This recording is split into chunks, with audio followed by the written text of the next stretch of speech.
क्या आप जानते हैं जिस भारत को आज पुराना कहा जाता है वहीं से निकला था वो ज्ञान जो आज के वैज्ञानिक भी मानने लगे हैं। हम बात कर रहे हैं उस आध्यात्मिक विज्ञान की जहां ध्यान, मंत्र, ऊर्जा और चेतना पर हजारों साल पहले रिसर्च हो चुका था। भारत के ऋषि मुनि न केवल ज्ञानी थे बल्कि वो कॉस्मिक साइंटिस्ट थे। उन्होंने कभी माइक्रोस्कोप नहीं देखा लेकिन बताया कि हर जीव में सूक्ष्म शरीर होता है। उन्होंने कभी एमआरआई नहीं किया लेकिन जानते थे मन, शरीर और आत्मा कैसे जुड़े हैं। ऋषि पतंजलि ने योग सूत्र दिए। मंत्र विज्ञान, ध्यान, चक्र और कुंडलिनी पर हजारों साल पहले काम हो चुका था। हमारे ग्रंथों में लिखा है यत पिंडे तत् ब्रह्मांडे, यानी जो इस शरीर में है वही पूरे ब्रह्मांड में है।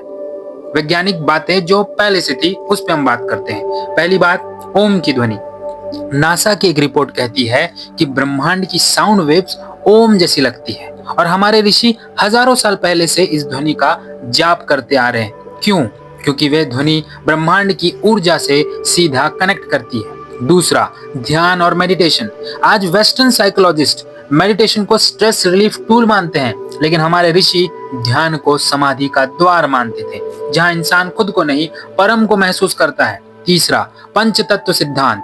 पृथ्वी, जल, अग्नि, वायु और आकाश, ये केवल पंच तत्व नहीं बल्कि हर कण, हर शरीर, हर ग्रह का निर्माण इन्हीं से हुआ है। आज का अल्टीमेटम साइंस इससे मेल खाता है। आज हम गूगल से ज्ञान लेते हैं लेकिन कभी ऋषि मुनि जो थे वो मौन होकर ब्रह्म ज्ञान प्राप्त करते थे। आज हम माइंडफुलनेस ऐप डाउनलोड करते हैं लेकिन कभी नदियों के किनारे बैठकर ध्यान किया जाता था। हम मंदिर में घंटी बजाते हैं लेकिन क्या आपको पता है वो घंटी की ध्वनि सिर्फ पूजा नहीं, दिमाग को अल्फा वेव्स में ले जाती है जिससे तनाव कम होता है और फोकस बढ़ता है। कभी एक मंत्र में ब्रह्मांड की कंपोजिशन होती थी, आज हम उसे सिर्फ इंस्टाग्राम स्टोरी का बैकग्राउंड बना रहे हैं। अब मजेदार बात सुनिए, किसी जमाने में हमारे दादा परदादा तांबे के लोटे में पानी पीते थे। आज विदेशी कंपनी उसे कॉपर बॉटल आयुर्वेदिक कहकर हजारों में बेच रही है।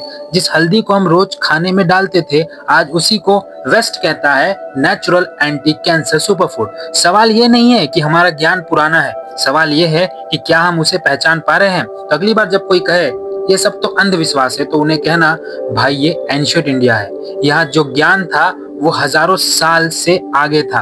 वीडियो अच्छा लगा हो तो अपनी जड़ों को पहचानने के लिए एक बार दिल से बोलिए भारत सिर्फ भूमि नहीं वो अध्यात्म है। और ऐसे ही ज्ञानवर्धक वीडियो के लिए कैलाश की कक्षा को सब्सक्राइब करना ना भूलिए।